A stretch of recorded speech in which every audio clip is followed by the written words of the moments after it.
What's up, everybody? This is Talkative Carl back again for another movie spoiler review. And I want to get this done. Excuse me. Sorry.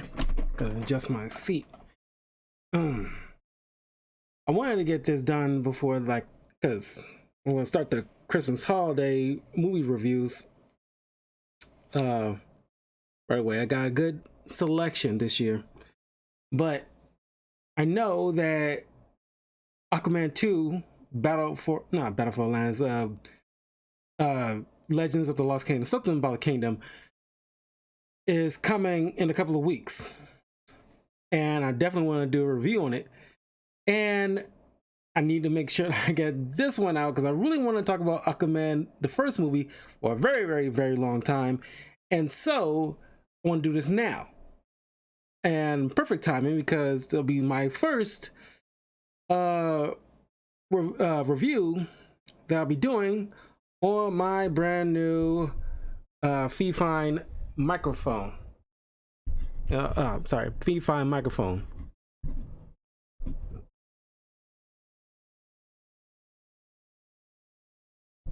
Because I needed something that's, I saw it was on a Cyber Monday kind of sale, and I figured it's, I had my old microphone, which was doing fine, but I had it for like nearly 2 years at this point, and I figured it's time for an upgrade, and more especially, it's a perfect, not only perfect for streaming, but perfect as well as for when I do voiceover auditions. That way, nothing's hitting my face. I'm not accidentally bumping into, when I'm doing hand gestures, I'm not accidentally bumping into my microphone or the pop filter, and it picks up my voice, just fine. So, and please leave a comment below. Let me know what you think so far as like the audio quality, because I tested out at least, a few times before I started the stream, just to make sure that, my voice is picking up. Anyway, Aquaman. This movie hit like over $1 billion with like a budget somewhere between 160 to 200 million.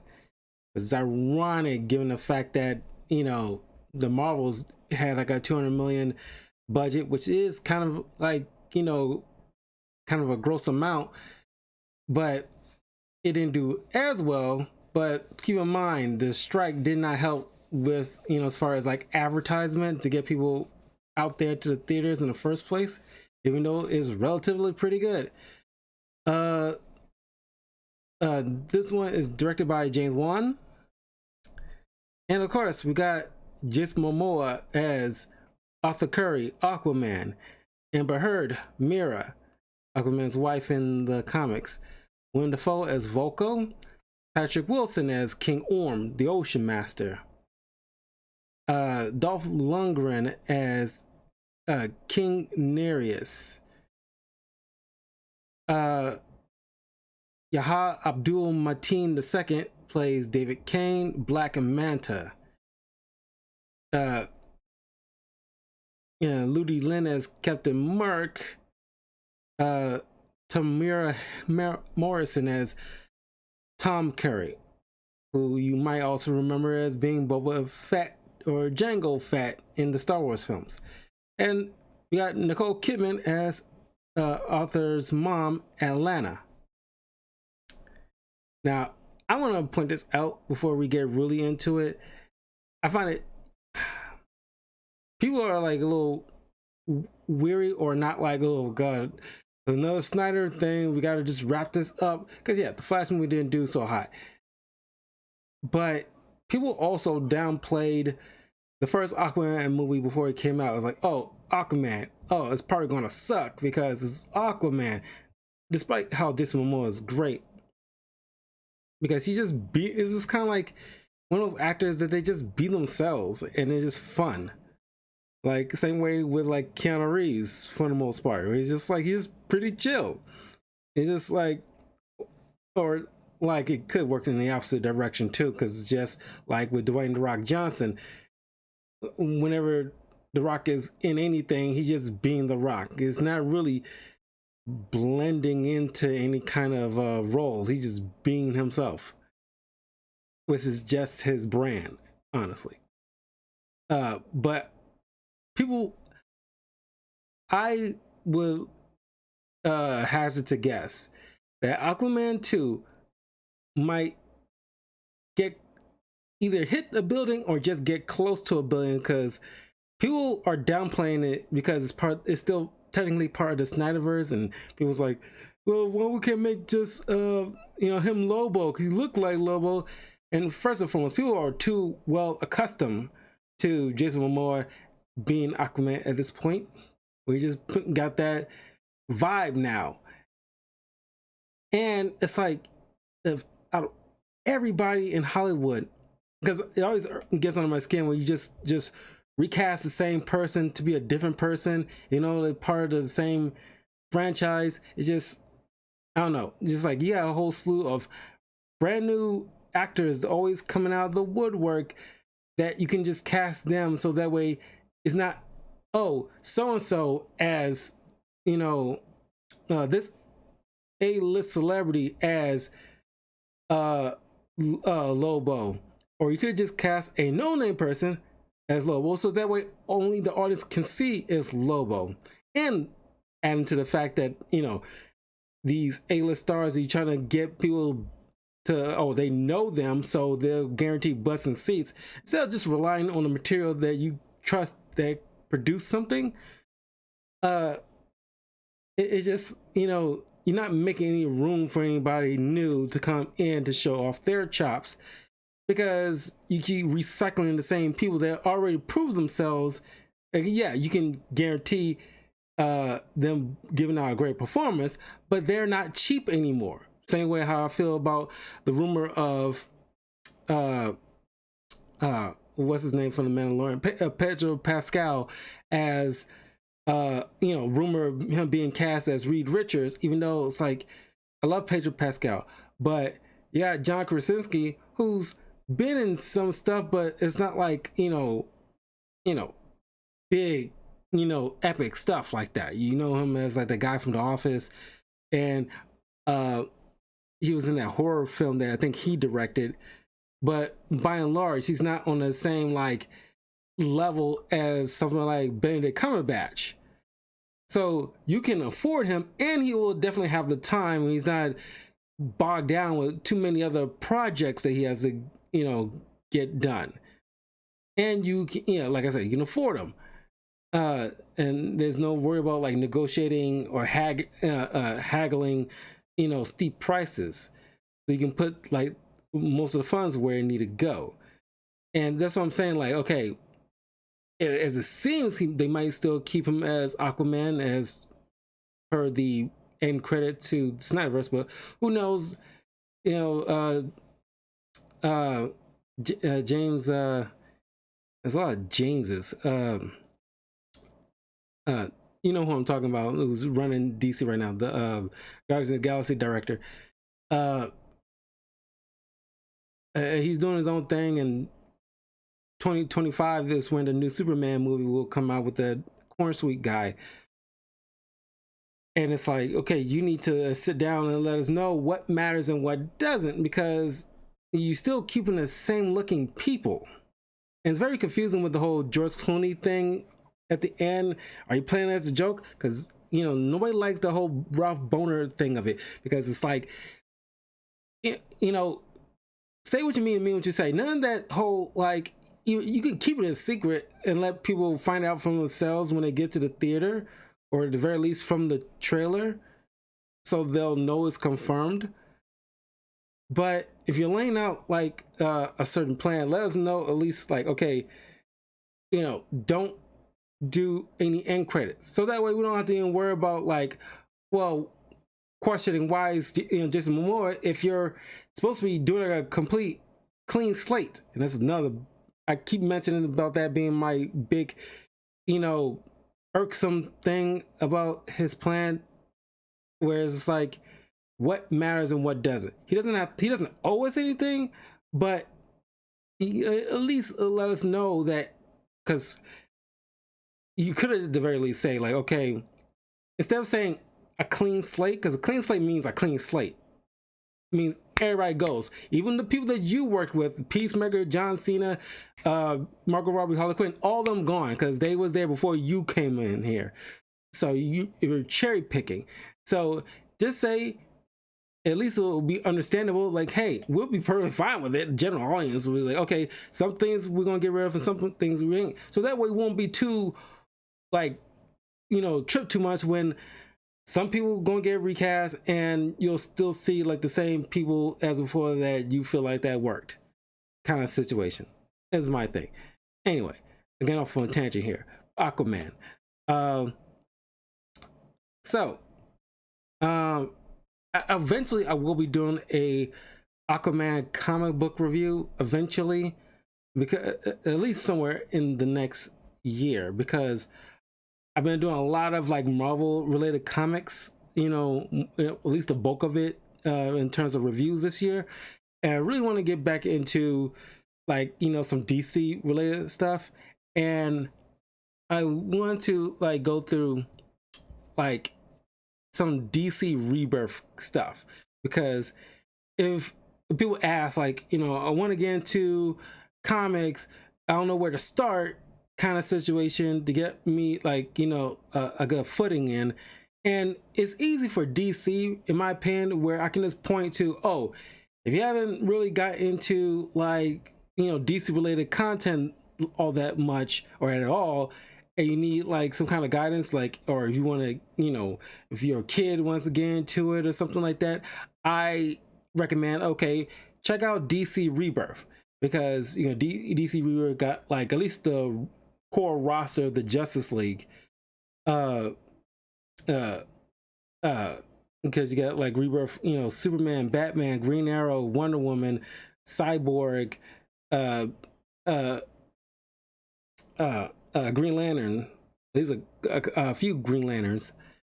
So, and Aquaman. So that way, you can get a good understanding, and then you can just, gravitate to whoever is you want.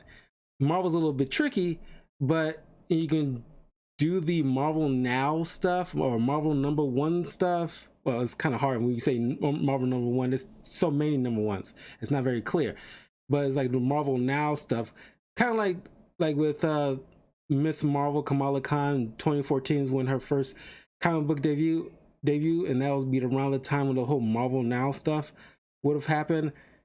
That I would have pointed to if you're trying to get into Marvel stuff. I think that's probably the closest one I can think of if you want, some assistance on how to get into some Marvel stuff. So yeah, I want to, because there is some Aquaman content. Most of them, from my recollection, has not been good. I haven't read that many Aquaman stuff. I've seen him like here and there. The most prominent one I can remember is the one when he has like a missing hand when it got ate off by piranhas, and he had to swap it out with a like a hook or a harpoon or something like that. They kind of done away with that, mid 2000s. But most Aquaman comics, because he wasn't taken seriously for quite some time, and the robot chicken jokes did not help matters none, where people in the zeitgeist will just say like, oh, he's just the lame Justice League character that talks to fish. But ever since this movie and Aquaman Rebirth, which if I want to do like an Aquaman story to review, I'll just start off with that one. That seems to be more easy, and it's actually pretty good writing from my recollection. And Jason Momoa, and since DC Rebirth Comics for Aquaman has been, have like his fair share of banger stories, and Jason Momoa really elevated that character to be so cool, because he's always been cool. He's just been like parodied to death, to the point where nobody ever at never at one point really took him that seriously of a superhero, because oh, he's just weak when he's out of water, he's useless. Kind of, no, he's not useless.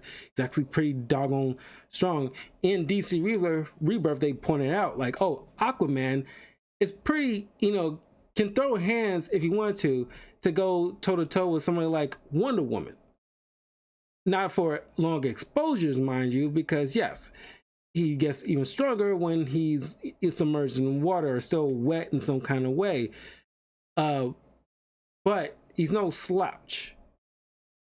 And he's, very capable and not an idiot or, whatever. So, yeah, if you want to try to get into some Aquaman comics, I recommend Aquaman Rebirth. That's a good starting point. Anyway, the movie begins with, like I said, I want to really emphasize this. I hope the next movie will make at least close to $1 billion and be successful, so all those naysayers can still eat crow. Because I have my hopes for Aquaman 2, because it's very few DCEU stuff that is actually very, very good. This being one of them. So the movie opens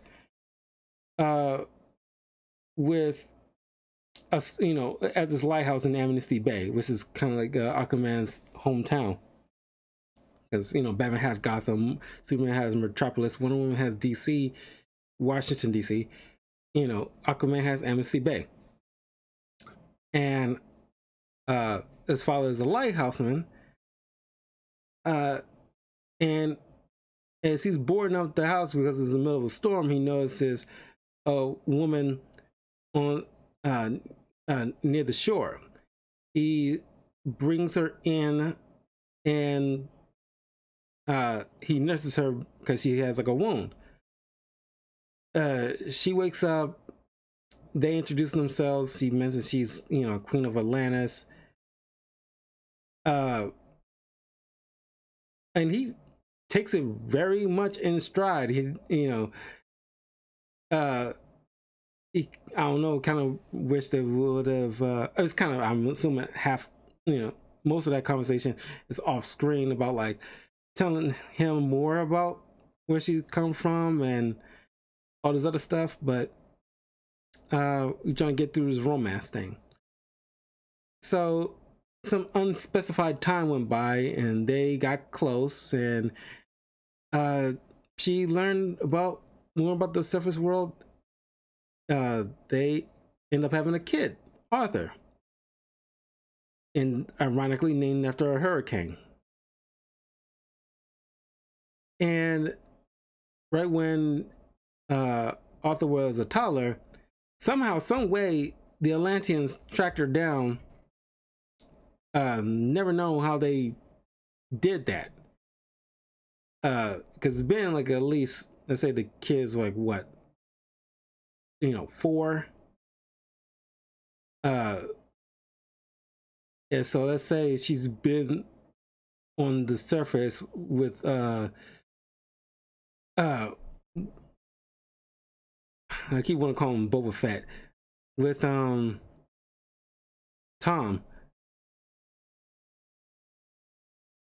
for maybe given like 6-7 years, maybe, and by generous guess. And now they just found her. But she was expected to be betrothed for an arranged marriage to this current king at the time. What's his name? King Orvax. And so they come bursted in wearing these kind of like hydro power armors, which not very dopey looking, in all honesty. It's like, it's like something out of Power Rangers in a way, but it's still, it's just designed it's like, like I buy that. I buy that. They wear some kind of hydro armor. It's kind of like the reverse, you know, uh, uh, you those what's those suits that people wear to dive? It's like a reverse diving suit, uh, but a little bit more advanced. So yeah, I'm willing to, like, you can buy that. I just kind of wish we can figure out, or they say leave some kind of line explaining how they managed to track her down after all these years. Did she slip up, or somebody was spying? Something. So, with awesome display. Now, one of my praises out of this film is like the tracking shots, where it's like almost no editing. It's like nearly a handful of this situations in this film where they do these long tracking shots without editing, and it's perfectly well shot, where you just see like the camera rotating as Atlanta just kicking these guys' ass. But then she knows she has to go back, because they'll just keep sending more troops, and this time it's gonna be a whole army instead of a squad. So she goes back, promises she'll come back one day. And so for all these years, Tom was raising Arthur on his own.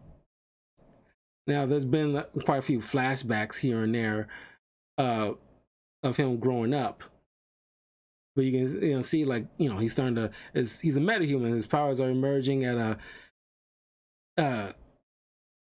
a Boston aquarium, aquarium in Boston, Massachusetts. Now I want to mention this. It's not a big deal to me, but most people pointed out how, okay, we don't need like title shots of where we are kind of thing. And I guess I can see that point. It might be excessive. Didn't really bother me. It's fine. It's very Indiana Jones-ish kind of situation to me. But you can see his powers of communing with a fish starting to emerge. Then in another flashback, you see him hanging with Volko, who's training him in order to, swim, embracing his Atlantean side in order to swim faster, commune underwater. His eyes can adjust to the depths of the ocean, so he can see through all those murky waters. His body can handle the pressure of the water depths, which makes his skin very strong and durable. And then train with a Triton, which you might call it another forked weapon, because Triton emphasizes 3 prongs, and the weapon that Aquaman uses has a couple more prongs than that. I forgot the exact name for it, but it's not technically a trident. But I also want to mention here, this story takes place after the theatrical cut of the Justice League, or depending to your point of view, or to a certain point of view, after the Snyder cut of the Justice League film, where they stopped Steppenwolf. Now we got a threat that Arthur has to deal with.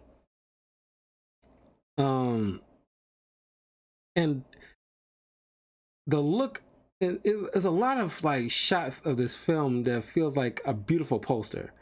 Like, and I know this wouldn't be the first time where the ocean water is done so beautifully, because the first Avatar film, James Cameron kind of like set the bar. I can't really take that away from him in terms of like the look. not necessarily the water, but just the overall look of like the and how the water is just like, well, at least the same. They use the kind of similar tools to make this, because people's worry was because GCEU, given like Man of Steel and Justice League, is like very like, okay, turn on the freaking light so we can actually see everything. Wonder Woman and Shazam also make sure they, are bright so people can actually see what's going on instead of, it being so dim you barely can tell what's happening around you. But, this done to a better degree than those where it's like the depths of the water is so beautiful. Man, it's just like the neon kind of light show going on, like even though it's CGI animals, the animals look pretty doggone good. The way you're moving in the waters, very, very good. Very believable. Aside from like, the way certain people's hair flows, some people pointed out how, it's weird to them sometimes, but not to the point where it's kind of like oh, it's, the animation looks, shoddy. It's just like, I don't know how they feel about it. I think it looks dope. Okay, it's like, yeah, it's very wavy, but how can you expect your hair to look in undersea depths for long periods of time? Oh, speaking of hair, people point out about like the wigs in a lot of these movies, not just DC, but like Amber Heard, even though her hair, I argue, looks better here because they brighten up her, because Mira in the comics has a very bright red head, and in the Justice League film it's very muted, and you can hardly tell it's supposed to be red. Here I appreciate it, and they kind of fixed that up where she has very bright red hair. Sure, does it look like she dipped her hair in like, bright red paint?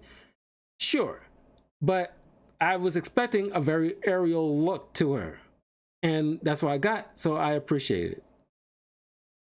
And yes, I know about the whole Amber Heard of this whole situation. I'm trying to avoid the whole Amber Heard jokes here and there, but I can't take away from the fact that she is a pretty darn good actress, and I liked her as Mira. Am I going to be upset if they have to recast her? No. Am I shocked that in the second film they, edited, a lot of scenes with her in it down to probably like a few scenes? Not shocked at all. Nor am I going to share a tear because she did lie on Johnny Depp, and both are toxic, but she kind of went to a further extreme.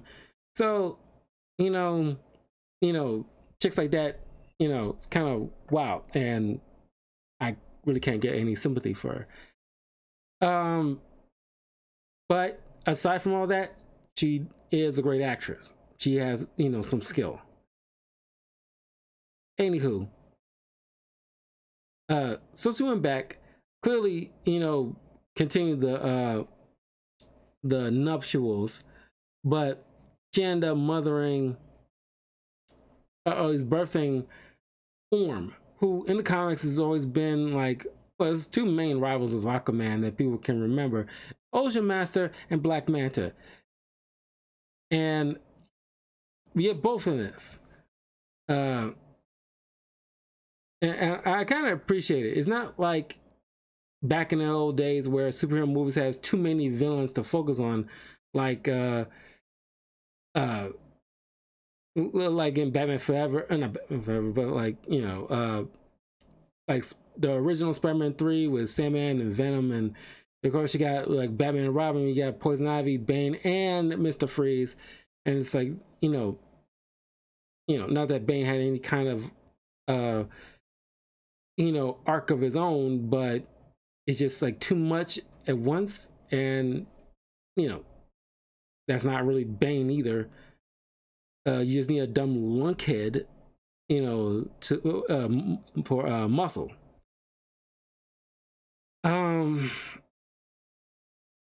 But here it's done very well because just like in Batman Begins, there's a head villain that we're primarily focused on, and a villain who also in their own right could be a head villain, but has to be relegated to the back seat, a secondary level, so things can be, fairly balanced.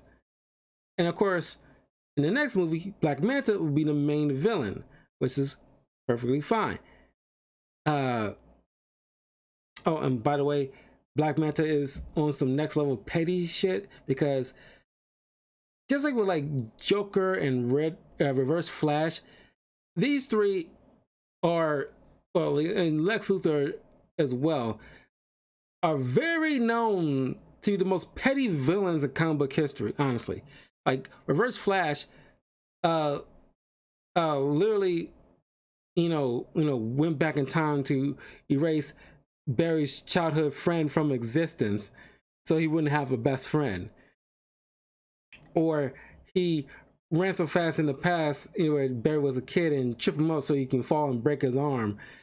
And you got somebody like Black Manta, who hates Aquaman so much, where in the comics, he, spoiler, in the comics back in the day, not so much these days, because they did definitely reboot and everything, at least quite a few times. But back in the day, Black Manta killed Arthur and Mira's baby.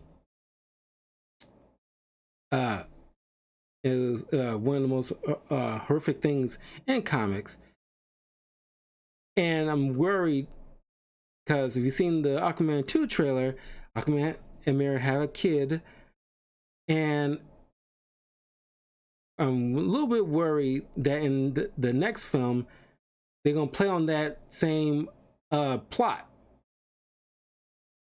But then again, I'm thinking of, okay, the whole, cutting down Mira's scenes. I'm assuming they're going to kind of flip it to where instead of the baby, Mira gets killed. Maybe. I'm not sure.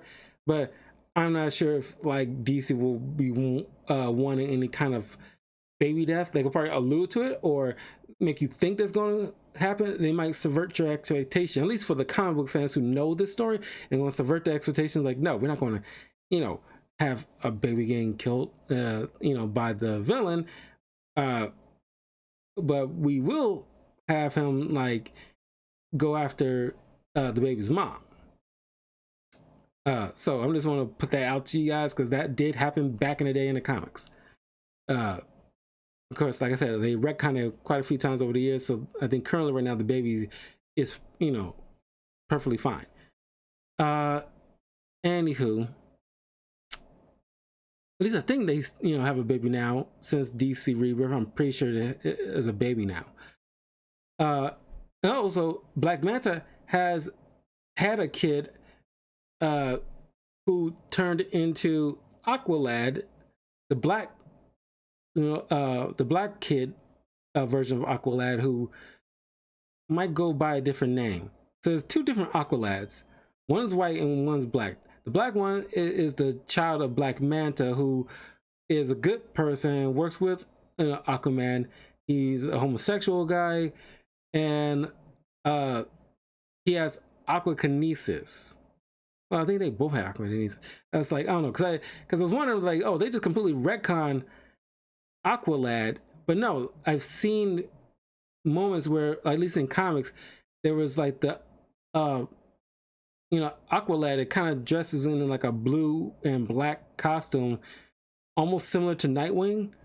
And then you got like the black kid Aqualad, but I think one of them goes by a different name, while the other takes up the Aqualad title. Because if you watch the original Teen Titans back in the early 2000s, you've seen Aqualad before a couple of times in that show. That is the Aqualad I remember. And this one I only remember from Young Justice, the black kid. Anyway, a little info here. A little bit of inside tip for you guys. Anyway, so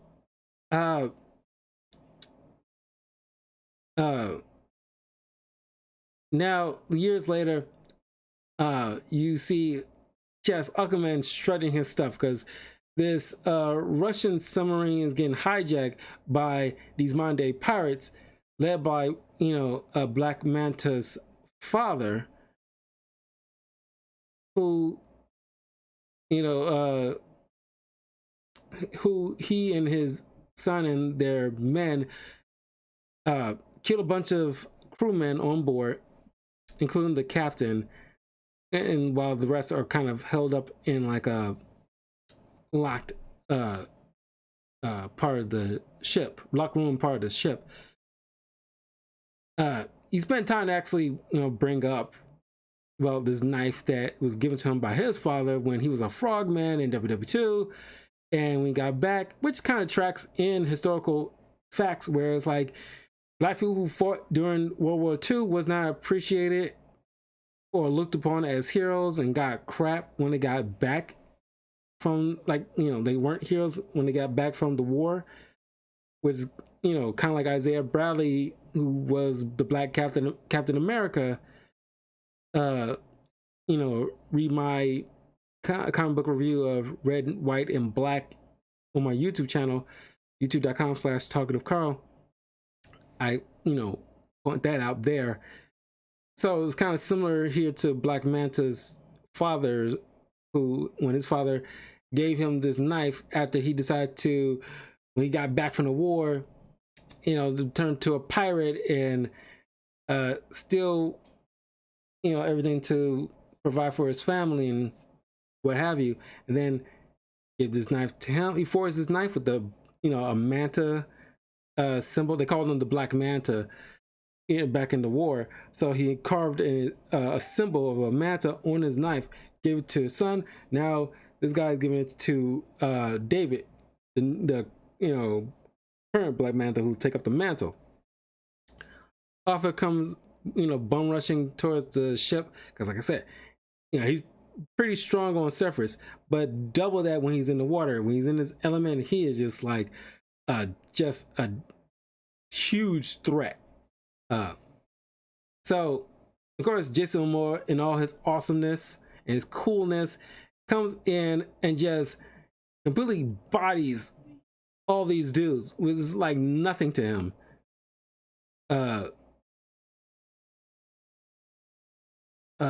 And just doing that smolder look perfectly. And like, honestly, in the theater, I'm pretty sure every girl was just like losing it when he just comes down and gives that little shoulder look, smolder, permission coming aboard, permission come aboard. And it's like, every girl's probably hot and bothered. Probably not even joking on that one. So he takes down all these pirates, and then he goes one-on-one with Black Manta, and of course, none of his weapons, his blades, are not affecting him because he has near impervious skin. And he tossing this dude around, and it's like, you like, I'm like noticing, like, dude, you kind of like completely, sure, you're not in the water anymore, but you're still fairly strong compared to the average man. No matter how like fit the average man is, they have no there's no comparison to you, where you're able to just tackle a submarine. Like, you're tossing the dude around, he should at the bare minimum have a head concussion. But then the dad comes along and shoots out like a little mini grenade launcher thing and sends Aquaman flying, but they only stunned him for a minute. Then, because I love when Jason Momoa embraces his like crap, what's that, Samoan, not Samoan, I don't want to get that wrong.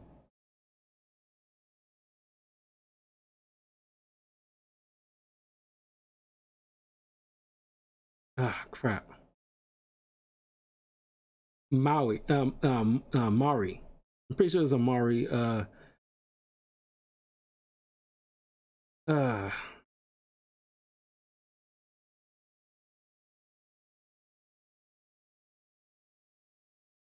because he's born in Honolulu, Hawaii.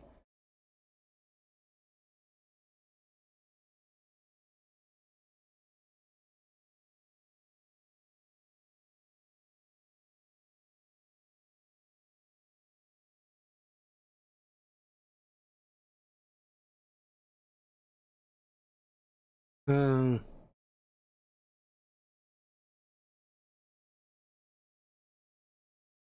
is a Hawaiian heritage, but he seems like he does like a haka, which is a Maori thing. Well, he's definitely a South, like a.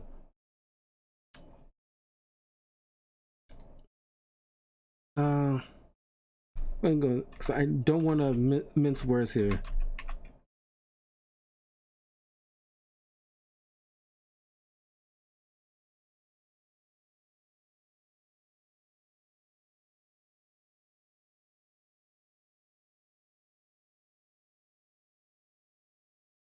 Is a Native Hawaiian, German, Irish, and Native American descent.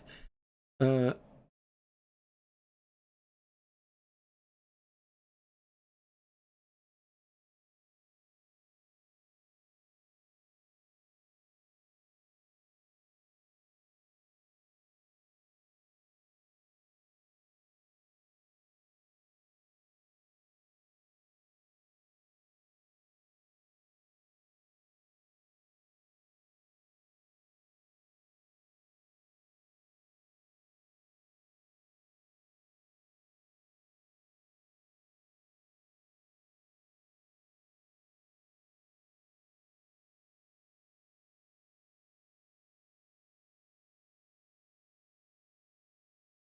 yeah, because he does a haka, and that's from I seen the Maori people do that, and so it's like the Islanders. So yeah, like I knew I wasn't tripping.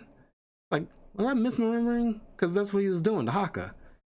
Anyway, sorry, I got off on a tangent here. I just didn't want to like screw that up because I didn't want to be disrespectful. Because I always love when I see that embrace because it's like from if you watch my watch along of Deadliest Word when episode in season 1 when they have like the Maori warriors versus like Shaolin monks, and like the haka is like it's kind of get the blood pumping, and it's not too dissimilar to how like imposing and like let like I'm big, I'm strong, I will eat you, because the Maori people have eat their enemies before.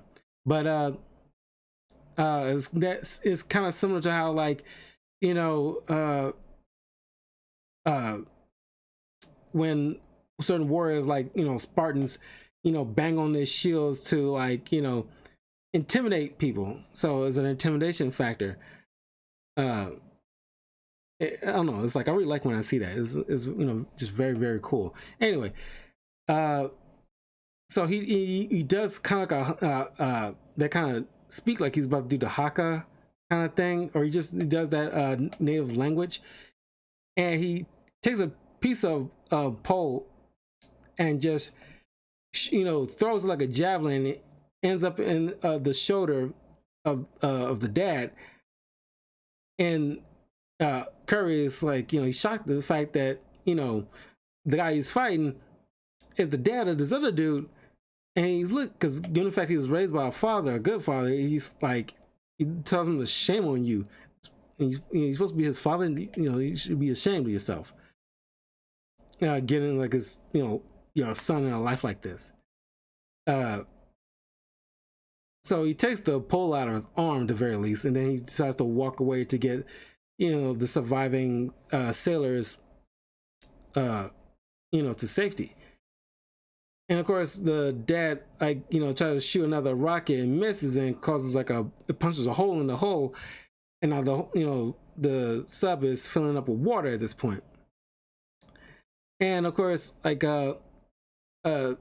some, like, it was like a I don't know, it was like a, not active, missile, but you know, I think a missile, landing on him. So now he's kind of pinned. Black Manta pleading to Aquaman, like, hey, you gotta save him. You can't leave him like this. And I want to make a point about, talk about this scene because it's so poignant to me, because it's always stuck with me ever since I first seen it. Because I think this is like the second or third time of me watching this movie. But Aquaman turns around to him and say, like, you killed a bunch of innocent people. Why don't you ask the sea for some mercy? And he leaves. He leaves him. And it's like, and it's like when I first saw this in the theater, I was a little bit taken aback given the fact that, okay, superhero, and they would normally will at least get them to safety so they can take them to jail. But he just leaves them to their fate, what may, because, like, F them, you killed like a bunch of people. I'm not gonna sit there and, I'm gonna leave you to rot. Like, if you make it out, like, okay, but it's like, you can't do nothing to me, so I ain't gonna fret nothing. If you don't make it, like, all the better for it, because you're just monsters. And of course, like, somebody like Superman definitely wouldn't, and Batman definitely wouldn't leave them, because they need to be brought to justice. But, and of course, Green Lantern also probably would not leave them. But there's certain and then Flash definitely wouldn't leave him. But it's just Aquaman and Wonder Woman, they're like warrior bred. Now, they will more than likely make sure they bring bad guys to justice.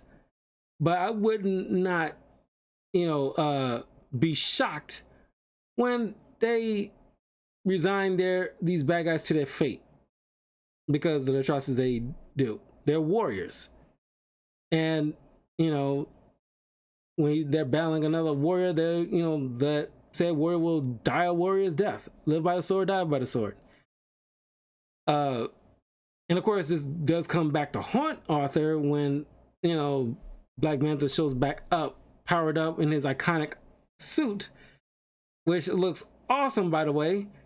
But it's just like, that's what happens when like a superhero don't do their duty. You leave, not, well, do they do? But it's just like, they abandon their principles for just for like a moment, and more than likely something like this will come back to haunt you, literally, for his case. And it's like, that's why it's like, I was taken aback. It was like, wow, I expected Arthur to very least get the sub off the dad's legs. I would have been cool with that. Like, I'll, with his super strength, it's like, okay, lift it up off his legs, then go. It's like, okay, that's enough kindness I'll be given to you, given the fact that you did murder a bunch of people. I'm not going to help you off the sub, but I'm not going to leave you here, worry about drowning to death.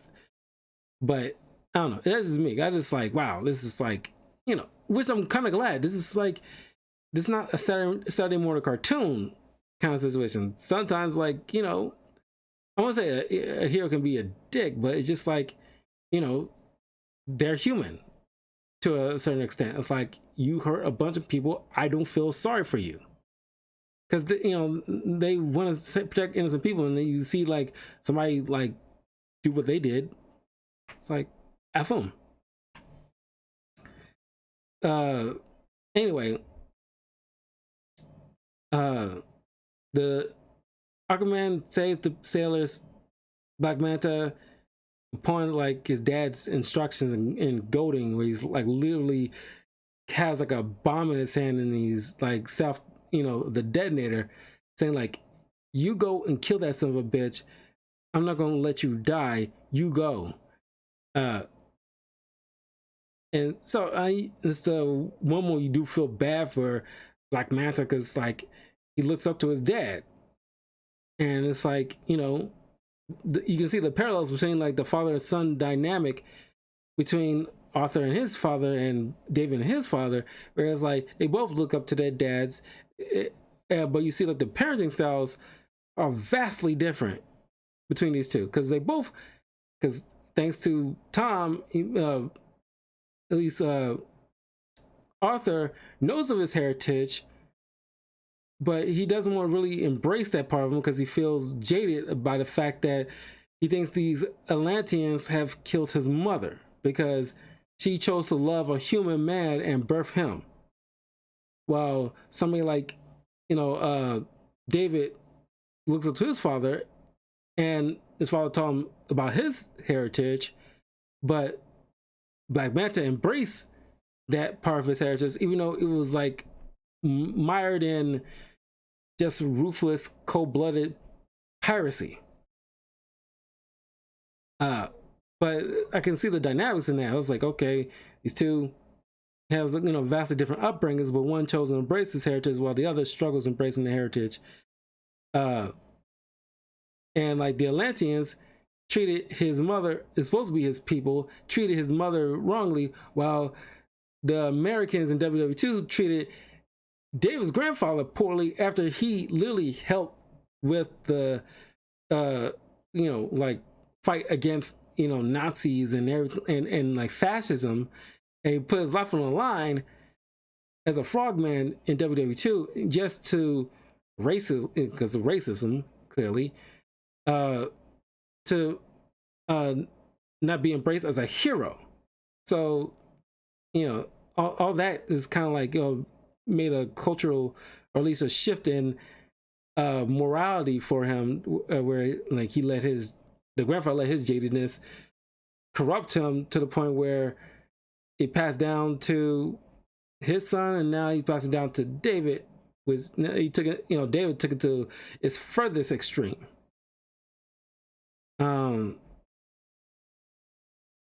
Which really wants me to get into like some Aquaman rebirth, because there's like a cool dialogue between Black Manta and Aquaman. I don't want to really spoil it here, but when I read that, I was like, oh my god, this is, because pretty much like Aquaman kind of really chastised Black Manta in a particular moment, and I thought it was really pretty much called him out on something.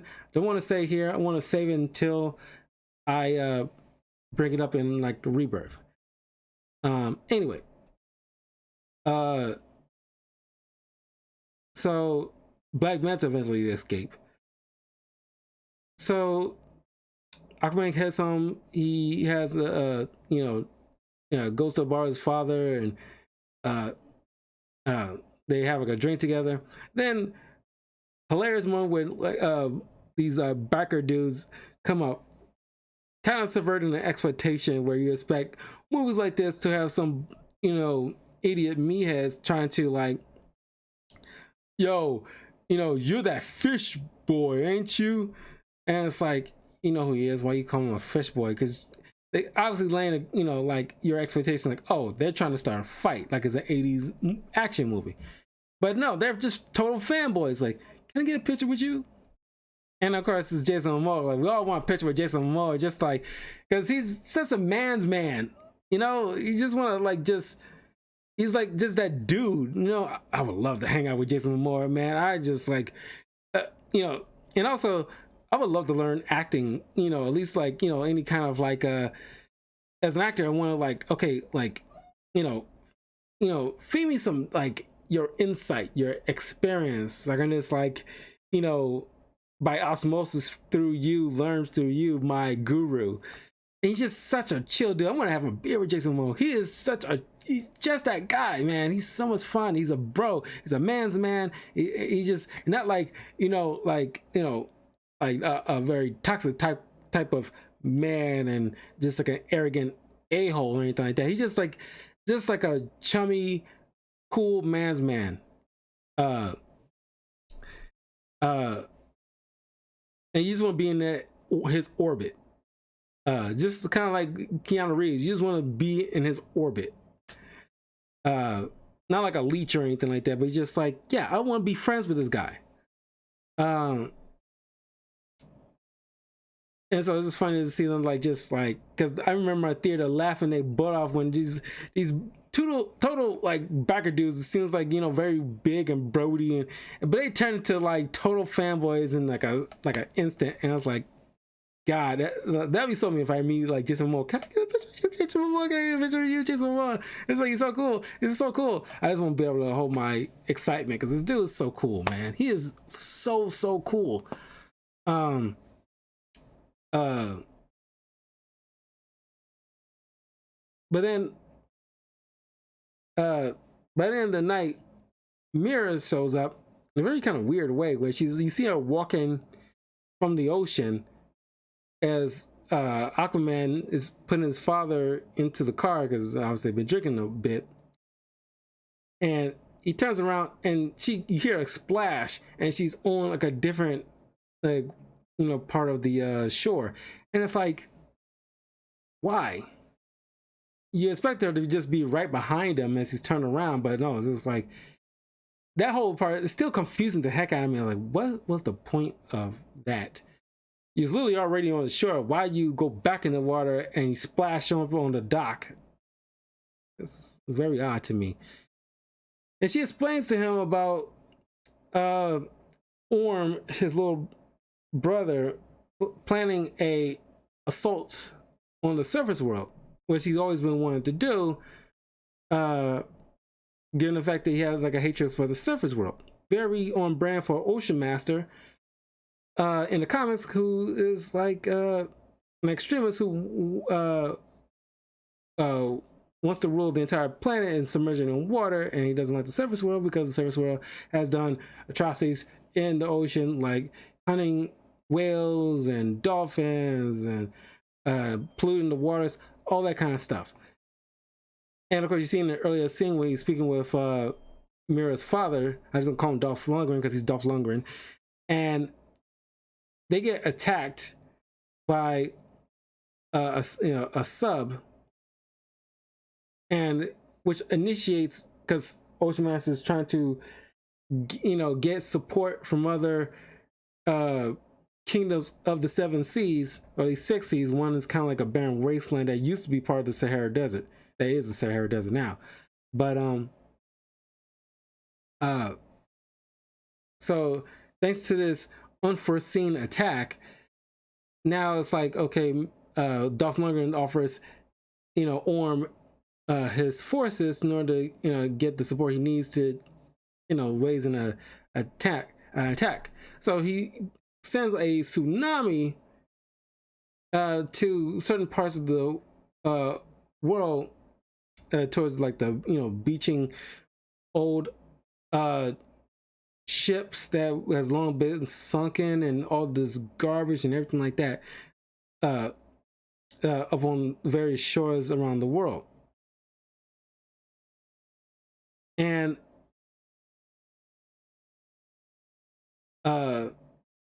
so I want to make a point about this because it happens at least a handful of times. The surprise explosions, don't know why James Wan included these so frequently in this film. And of course, he's a horror director. I'm not, because I don't watch horror movies like that, because he did the Annabelle movies. And there's only this movie where it's like constant explosion interruptions, and don't know why he does this. Because now, you know, after the first couple in the theater, people are starting to like time it to when they expect it. Like when you see, like, you know, Mira and Aquaman in Italy, and they're like looking at each other lovely in the eyes near like a statue of this old king, and then like there's gonna be an explosion, and right on cue, an explosion. And it's like kind of like, okay, I think after the first 3 you could have just like used anything to cause an interruption. But anyway, so after Aquaman and Mira save Tom because he nearly drowned after this mass tsunami hits Amnesty Bay. Now Arthur is like, okay, I got to do something because, you know, I can't have this war spilling out onto the surface, and because he doesn't want anything to do with them, but he's looking after his father, and it's like, I can't lose another parent, so I gotta put a stop to this. So for some reason, they need to go on the tallest cliff in order to dive down into the water, where they can just go onto nearly any shore and just dive on in. But you get a flashback of, training with Volko about the spinning of the trident and everything like that to cause like a water barrier, which will come back later, obviously, really seeding in like a thing that become like a big deal later. And then there's a moment where like they find Mira's ship that she had in this not tanker, but like, it's like, shipping containers, and it looks like it's been like, building up with barnacles and stuff. Like, how long has that been here? But it feels like it's been there for like ages, where you just now coming up on the shore. I'm not sure. Maybe it's because it looked like that after the whole situation with the tsunami, maybe. But she makes a, Arthur makes a comment about how, he doesn't want someone like swamp butt because of the look of everything.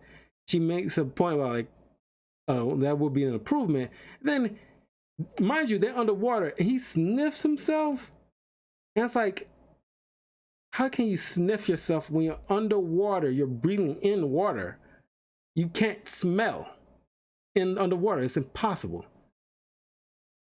I ain't talking about like, oh, it's comic book, so like, they could probably no. Atlanteans can't just breathe traditionally, where they can actually smell scents, because you need air for that to flow and lungs to intake that, so you can use your olfactories and everything like that, and your brain sensors, all that stuff to register a scent. You can't do that underwater. It's nitpicky at this point, but I'm just saying, it's like, yeah, that seems, he did it for laughs, but it's just like, the laugh does not make sense. It has to be rooted in some level of logic. So they use this, submergible to get to the entrance of Atlantis. And of course, it's kind of like a rainbow bridge getting inside. And I want to make a point. Some people make comparisons, because this movie came out in the same year as Black Panther, because Black Panther came out earlier in 2018, while this came out at the end of 2018. So you got these hidden high-tech cities that's hard to get in. So yeah, there's comparison. Except here they got, in Atlantis, they got a what do you call those? Kind of like a TSA checkpoint kind of situation. So and since Mira has like a political immunity or amnesty kind of thing, she just goes right on through, checks out, and they end up meeting up with Volko, who explains to Arthur that you need to find the ancient trident of Atlan, so that way the wielder of that will claim the right to the throne automatically. So now they gotta hunt for this particular weapon. That's when another explosion interruption. Since Mira and Volko are teaming up with Arthur in secret because they don't believe in Orm's kind of like a ruthless rule. Not like he's like he's, well, ruthless rule, because like you see him murder quite a few of not Atlanteans, but Atlantean adjacent other, like this ruler voiced by John Hamsu, who murders this other king because he wouldn't give his support to add to his armies.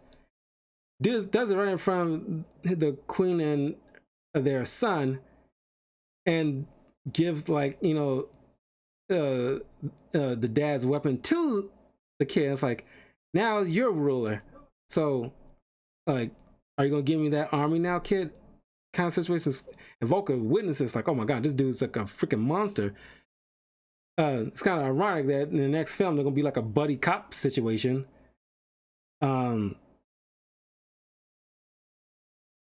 So Volker expressed like, you needed to do this in order to dethrone Orm, because he just wants war, and it's like he doesn't care like how many casualties on either side it causes, of how many innocent people will get hurt.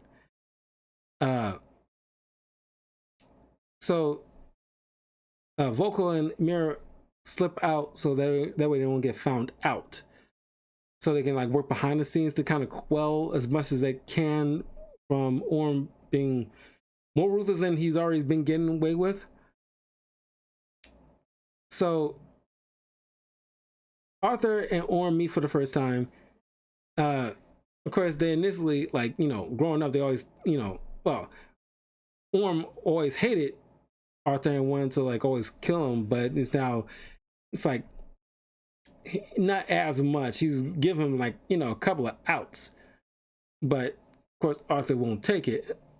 And while Arthur on his side of things, like he heard of him, and now it's like he meet him for the first time, and it's like just can't believe that the kid that he always wanted to meet one day turns out to be a huge dick. So now they end up having to Arthur challenges him to a fight, and then like Orm was like, oh, are you challenging me to the blase blase blah?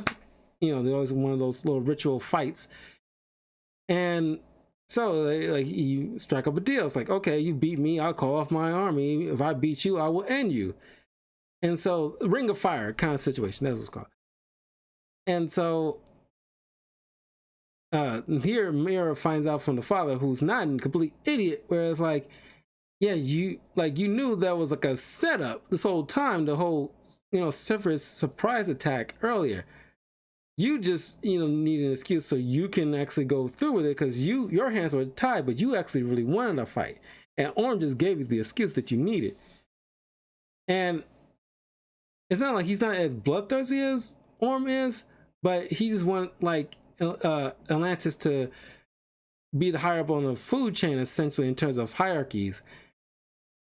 But Orm is like only next level stuff. So I'm glad they added that in, so that way it doesn't seem like Mira's father is a complete global idiot. Like, no, I know it was all ploy. It was all too coincidental, but I'm just gonna play along with it because I actually want to take the fight to the surface and put myself on a hierarchy. So the fight between Orm and Arthur in this Ring of Fire is very cool, because you see like the way like the motions of the water look as the tridents are swerving into the water is like very good looking. And Arthur is at like a huge disadvantage because he's not used to fighting underwater as much as Orm has.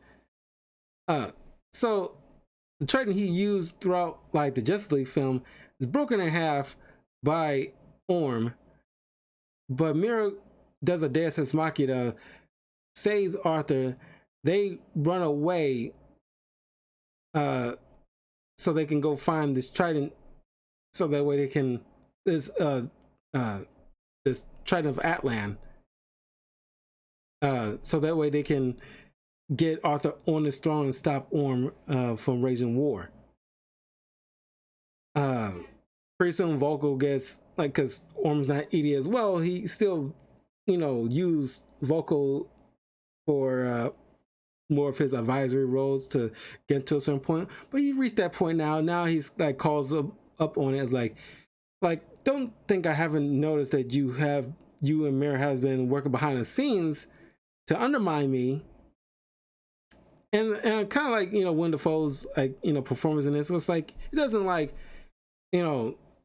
act totally shy. It's like yeah, it I did it. I'm not going to lie to you anymore. It's like, cause I'm not going to, you know, keep faking it.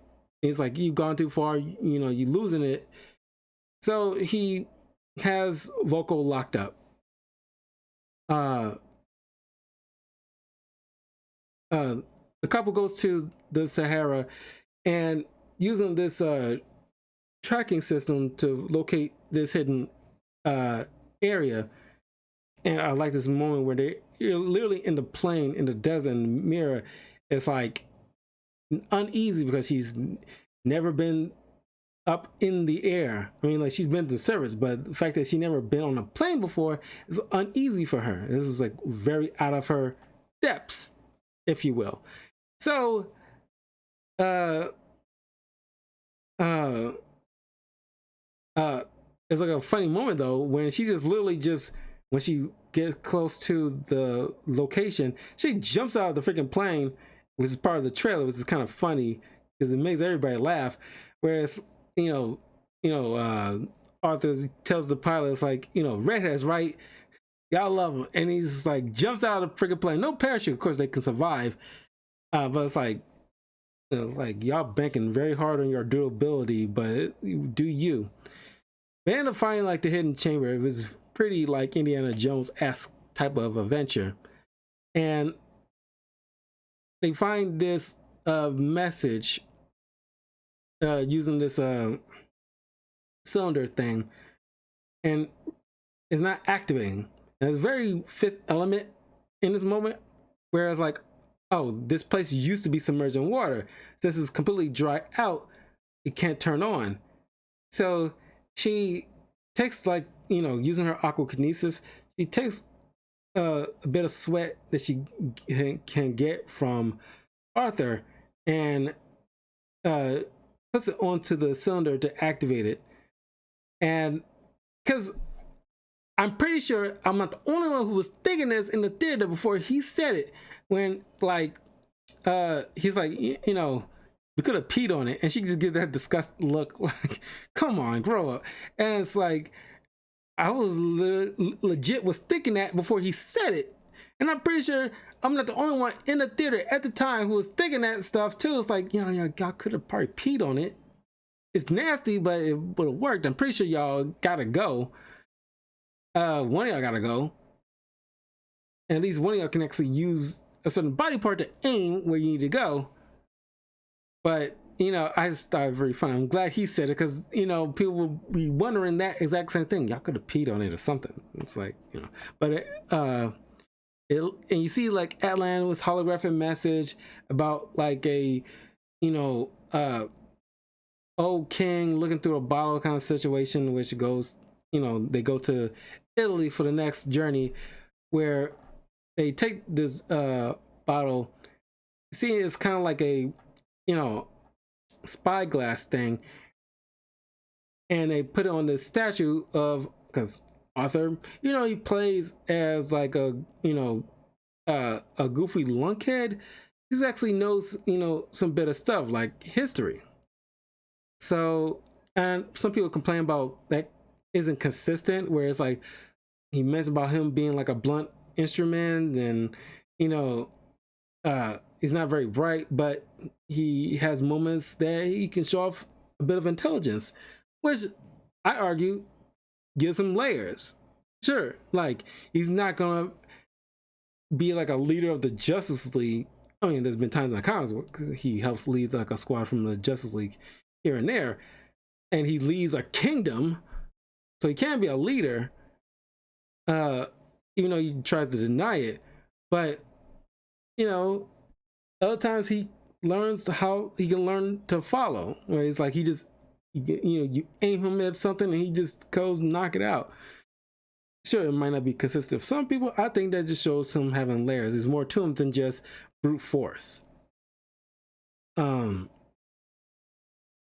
they go to Italy, finds like the location where they need to go to find the Trident. That's where Black Manta shows up after getting some new gear that he from Ocean Master, and he modified to get the classic iconic Black Manta look, and it looks dope in live action, honestly. Right off the page. Uh, and people's wondering, like, man, can you make that big dome look good? Because it could look so stupid in many cases. But no, sometimes we stick with like the comic accurate looking thing. You can pull it off if because sometimes you can, sometimes you can't. But like more often than not, you've been seeing stuff where the comic accurate stuff looks very well done. Like Deadpool. It's like people's concerned about like, oh, can he does the expressing of his eyes? Like, yeah, because you believe it can do it. I think like most masks like that, like because in the comics, Batman has like a mask and he don't see the pupils and he does facial expressions too. I kind of wish they could have lead with that, or at the very least do something similar to Tom Holland's Spider-Man, where his eyes are tech based, so he can do expressions. Can at the very least do that. But yeah, his comic accurate looks good. And the only time I've seen it not work out as good is when like in WandaVision, where you see like in the Halloween episode where you see them dressed as the comic accurate looking clothes from like like 80s early 90s. Sure, it did not work there, but it seems like more of a lame Halloween costume fitting rather than trying to make it like a logical looking costume but still comic accurate. But anyway, they fight Black Manta, and the cool shots, like long tracking shots, Harley editing here, and Black Manta, now wielding Atlantean blades, can actually get through Arthur's skin, and Arthur managed to like beat him up, like mess up his helmet and sends him flying. You don't see him until like the end credit scenes when uh the guy you see from the Ant-Man movies, uh, uh, uh, played by Randall Park, Stephen Shin, who's obsessed with finding Atlantis, rescues him. Oh, and before we get into that, it's this nice little cozy moment between very Little Mermaid-esque, where she's like, because she has like a certain level of prejudice against the service world too, just not to the same extent as Orm, where she preferred to be like, we'd do our thing, y'all do your thing. I don't want like, mix too much of each other kind of situation. But seeing, because she thinks like, oh, well, the service dwellers, pollute our waters and does all this crappy stuff, and Arthur explain to her like, yeah, there are some crappy people out there in the world, but it's like it's a lot more good people than it is bad people. And seeing in Italy this little girl and like handing her a Pinocchio storybook and everything like that, see the beauty of the world in like looking at the roses and not understanding how flowers are, seeing everybody eating like an apple, she thinks like, oh, this is fruit, and then eats the flower. And it's kind of funny and charming to see Aquaman just wigging it. Doesn't even bother correcting her. He just like take a bite off a rose too. It's like whatever. But then she kind of like chews him out. Like, are you kidding me? You base our escape plan off of a children's book, and it's like, oh, they made a book out of this. I watched the movie, and I was like, that always got a chuckle out of me, because like, yeah, most of us growing up watching the old Disney animated movies, that we know it was based on storybooks, but it's like we probably watched the films first before we even read the books, more often than not. So managed to fend off Black Manta and the goons he brought in. They make their way on a ship where they get in the area where the sea monsters called the Trench show up.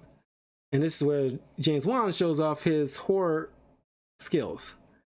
Because I definitely got like creeped out when these things just like snuck on board without being heard. And they look terrifying as hell. Now, remember back in after this whole situation with this movie, everybody's wondering like, oh, let's make a movie about the trench. Oh, let's have a TV show about the trench. I'm glad that never came to pass. I think like this is the problem. Y'all talking about superhero fatigue, but y'all keep pitching things because you like this one moment in this film. Like, let's have a whole nother TV show or movie based off that. That's why you get superhero films. You know, too many superhero movies because y'all keep asking for dumb stuff that we don't need because it looks good in one particular moment.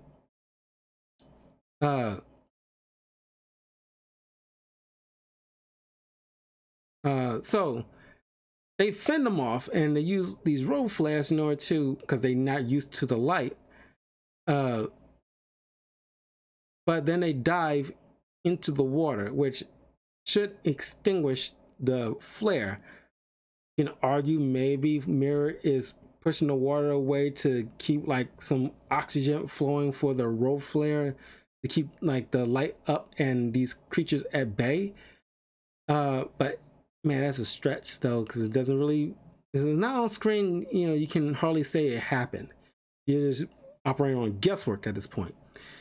But also, great shot. There's so many great shots in this film that you can easily make a poster out of a lot of them. Kind of like, you know, not to the same extent, but just like with the Spider-Verse films, it's like so many of those like scenes are just too easily can be like a poster. So they make it to this kind of like whirlpool thing that sucks them in, and they go into the land of the lost, you know, with still dinosaurs roaming around. And they bump into Aquaman's mom, who still looks pretty young, you know, after 20 years. Sure, maybe her hair got a little gray, but still pretty hot. So the mother and son reunite, explains that she couldn't make it out because of this sea monster that held like the Trident of Atlan that she's not able to get. Only a true heir of the throne can get it. So Aquaman goes there and speaks to this giant sea monster, voiced by Mary Poppins herself, OG Mary Poppins herself, Julie Andrews. And you know, he got the Trident out, pretty much grave robbed the old king's wardrobe just so he can have his iconic Aquaman outfit, which by the way looks very good on screen because the orange and green. People also was concerned about how that was going to look on live action because they can they make that orange and green look good, because back in the day doing a Super Friends cartoon show that looked dopey to a lot of people. And Robot Chicken did not help with the matters none, but of course it's a parody. But you know, throughout the zeitgeist, Aquaman always seemed dumb until Jason Momoa came on in and made this dude cool as all get out. So yeah, he grave robbed the old king's corpse in order to get his iconic suit. So he comes in just as Orm's raising war against the brine, these crab people, pretty much. Crab people, who didn't want to kneel to him. And so this cool looking war going on underneath the water. The water affects the light, you know, the certain camera work that, because there's particular camera work that James Wan does when you're underwater. I guess it has like a big wider kind of screen, wherever the lens he was using, and when you're on the surface it kind of like shrinks a bit. But I think it's kind of cool design choice, or at least camera work. And so now you see this big war going on, and you can see everything what's going on. Nothing's confusing, nothing's murky. But then all of a sudden this giant kaiju come out of the freaking ground, surprising everybody. And Ocean Master, which by the way, cool Ocean Master look, because he even got the expression eyes on Orm, which is pretty dope. Very, very comic accurate look. And so now you got Jason Momoa riding a kaiju. How cool is that? And it doesn't look stupid. And this is where like CGI works. When it's used effectively and in the right places, it works solidly. So now it's down to Orm and Aquaman. This time, with thanks to the idea from Mera, it's like, okay, we'll bring them onto the surface where I have a better shot at fighting. So these two fight, and Aquaman gets the upper hand, and lets Orm live despite his protests of finishing the job. Then Atlanta shows up, and it's like, where were you in this big giant battle? You would have came along with Aquaman and Mera, but you stopped somewhere to change your clothes so you can look regal as you make your little appearance. It's kind of like, I don't know why you, like, how do you even have time to do all that? Anyway, everything stopped once everybody's shocked to see the Queen still alive, and Orm decides to, unlike Killmonger, he decides to give up and be taken away to prison. The fact that, just being grateful the fact that Arthur found their mother, and because he still loved his mother. Because she was supposedly sacrificed to the Trents, but she managed to escape them somehow into this whirlpool and ended up on the other side, on this little reclusive island resort area thing. Not like a literal resort, but might as well be. So now Aquaman, takes up the rule of Atlantis at this point. And Atlanta and Tom reconnect. And that was pretty much Aquaman. It was a very, very good movie. The first Shazam movie and the first Wonder Woman movie, bigger banger hits out of the DCEU in its entirety. Sure, you can count Snyder Cut Justice League, because you can understand everything that Snyder wanted to do. But man, like, I did my YouTube tier list of all the DCEU stuff up on my YouTube channel. You can check that out. Eventually I had to go back after I see the second Aquaman movie. I had to, go back to the other films and see, like, okay,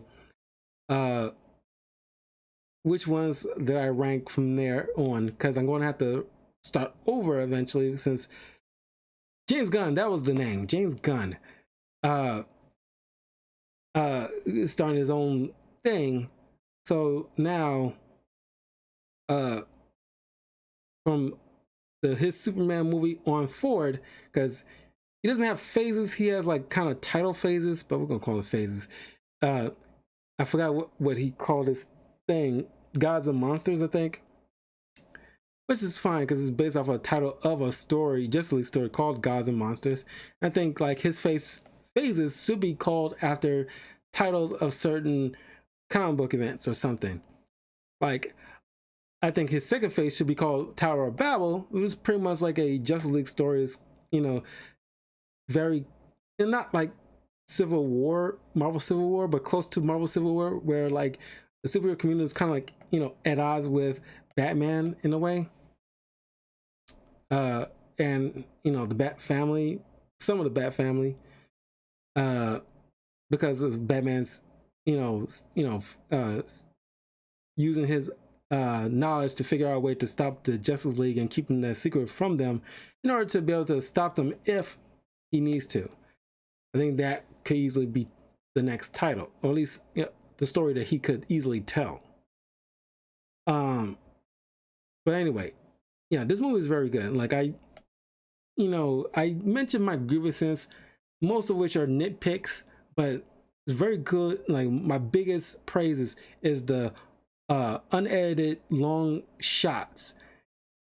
And when like, and certain still shots that could easily be like a poster, like the whole trench diving into the waters, chasing after Arthur and Mira.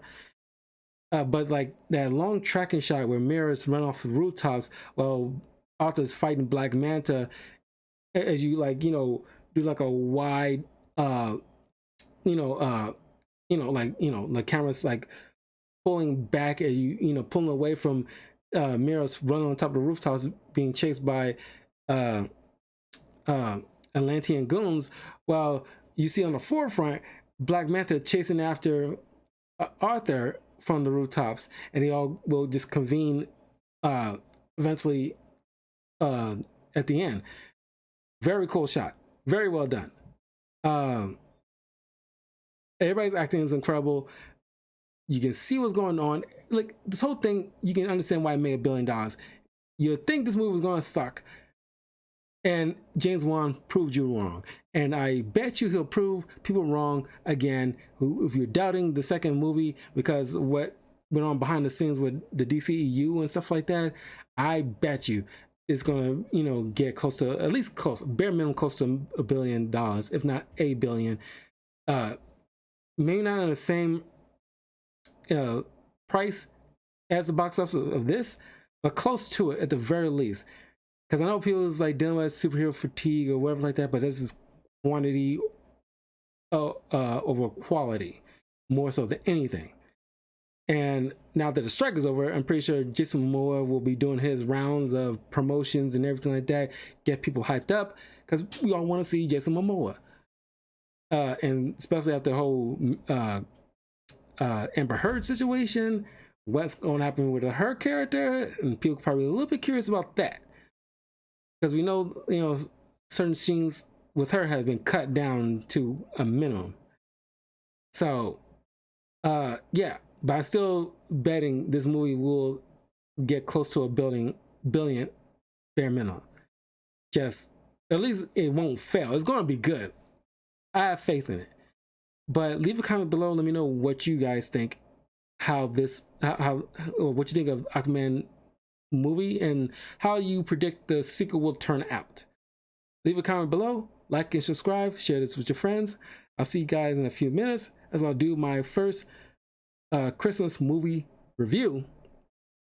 A little early, but I want to get things started for the Christmas movie review month. And yeah, I'll see you guys soon. And I will be back later on tonight to play more of Diablo 4, so stay tuned for that. Have a good night. See you in a bit.